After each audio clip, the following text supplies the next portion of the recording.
Good day, Israel. Ezekiel 31 in the Septuagint. Opening perception. This chapter is before the flood. I would even say this was going on before Adam was placed in the garden. Yes, you heard right. I said before the flood. There were kingdoms, nations, and territories just like today, but only in super ancient times. I'll explain at the end who or what I think the Assyrian is. But I sensed some doubt when I said this happened before the flood. Turn to Genesis 2 and 14. Quote, and the third river is Tigris. This is that which flows forth against the Assyrians. End quote. This is the key to my point. How can there be Assyrians on the earth already? And there is an S denoting plurality, meaning nations of pre-flood beings on the earth right as Adam is formed and placed in the garden. I will back this up time and time again throughout this video and this series. But before we get too far ahead of ourselves, Ezekiel 31 in the Septuagint.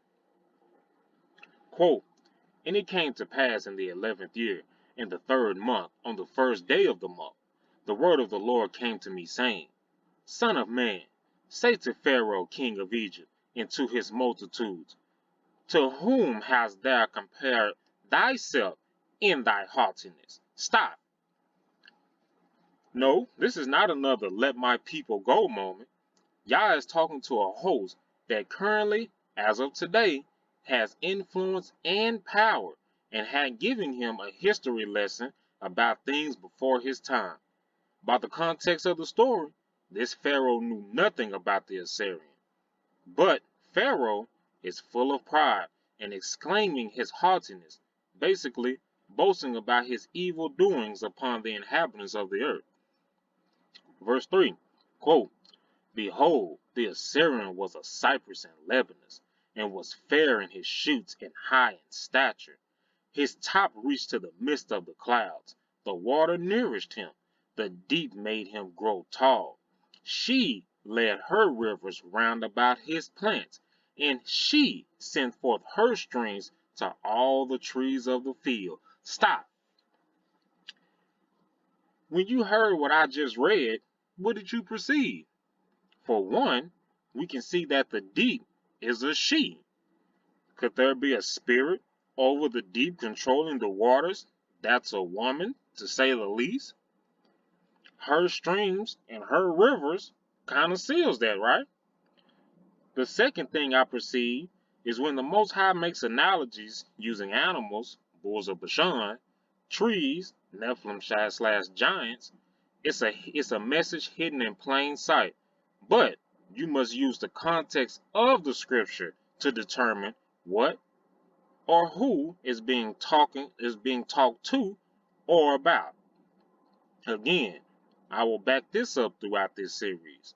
So whoever or whatever the deep is, it is helping him spread his empire throughout the pre-flood world. Oh yeah, when I asked Google how tall are cypress trees, she said, doo-doo. They are 25 meters or 80 feet tall. Verse 5, quote, therefore was his stature exalted above all the trees of the field, and his branches spread far, far by the help of much water. All the birds of the sky made their nest in his bogs, and under his branches all the wild beasts of the field bred. The whole multitude of nations dwelt under his chateau. Stop. It's a lot to unpack in just these 2 verses, but I'll try to explain to the best of my abilities. His stature, in this case, is not talking about his height, although one of the definitions of stature is height, and he was a very tall person. There's another definition that I feel fits this to a T. According to Google and myself, another definition for stature is importance or reputation gained by ability or achievement. Not only was he very tall, but his abilities inclined him to achieve high things. Now, to prove what I said earlier about nations on the earth before the flood, I wonder if these nations are the reason why Yah told Adam to protect his garden. They said, I'm sure the birds and wild beasts are not animals, as plainly as it is written. Why? Because there is a semicolon before, quote, the whole multitude of nations dwelt under his shadow, end quote. We should all know what a semicolon is used for. But if you don't, a semicolon is simply explaining what just came before. Meaning, the true meaning of the birds and the wild beasts, they were the pre-flood nations who settled within the land the Assyrian was ruling over. Don't get it wrong, people. This Assyrian was and still is a very bad boy, to say the least. Pick it up at verse 7. Quote, and he was fair in his height. We start again, verse 7. And he was fair in his height, by reason of the multitude of his branches. For his roots were amidst much water, and such cypress as this were in the paradise of God. And there were no pines like his shoots, and there were no firs like his branches. No tree in the paradise of God was like him in his beauty, because of the multitude of his branches. And the trees of God's paradise of delight envied him. Stop. Wow. There you have it, Israel. What am I wowing about, you ask? Well, the Assyrian was called a cypress at the beginning of the chapter, right? And you can clearly see in verse 8 that there are cypresses in the paradise of God, right? In my humble opinion, which could only mean, in my opinion, remember, that one of the cypresses in the paradise of God may have spawned the Assyrian. You have the cypresses, the pines, the firs, and the other trees who are in the paradise of delight, and they all envied him. Do you get that? Trees in the paradise of God envied a tree that was on the earth. Do you guys understand what that's actually saying? Listen, but no, the Assyrian is not a host, but his branches made him greater or even more powerful than the trees in the paradise of God. Not sure what the branches are, but they seem to be very important and very powerful at the same time.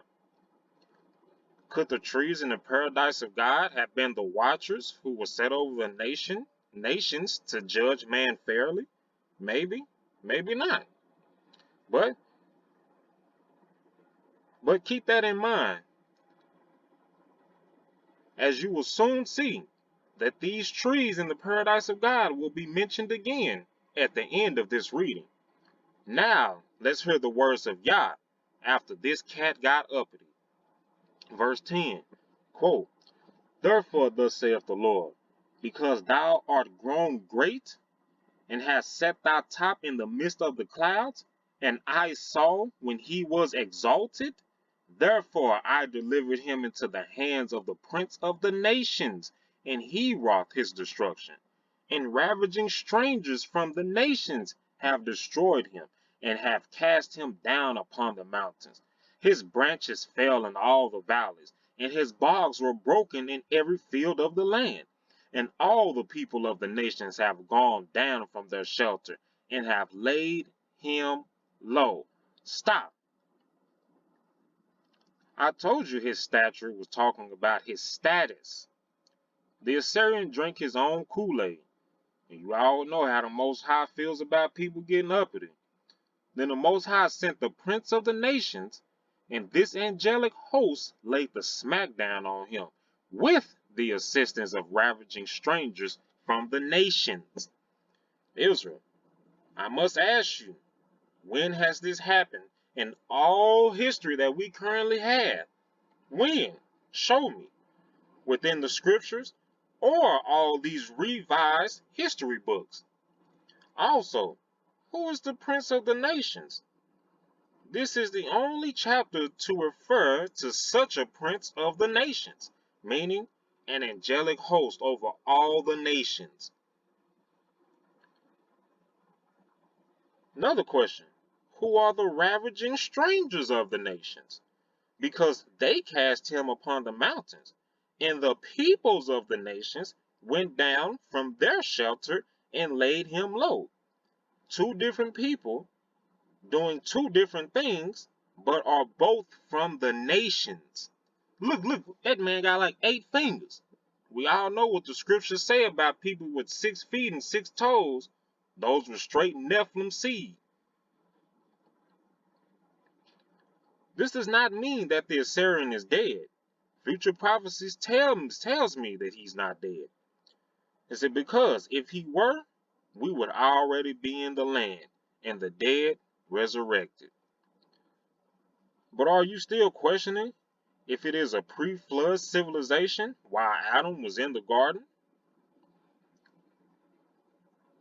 But to really shock you, these nations and kingdoms are the same ones prophesied to return in Daniel chapter 7. Go ahead and look it up and see who else can fit that description of entire kingdoms coming up upon the earth from out of the ground.